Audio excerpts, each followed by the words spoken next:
Ya wajah umat Watlaya ina ina marweng Henry habapor kamsya Ketiga ngalong leloeng Letno ya cingkular Paniyate neneng kong isi Namar entang ngaladon Syakawi kalenti Nama mentanya ladan Syakawi kalenti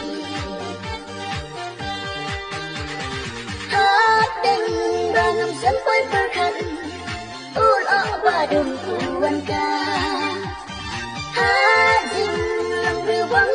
biang Enjrina na pilakan Abdeng di ibala serdo Monjong kisah wekano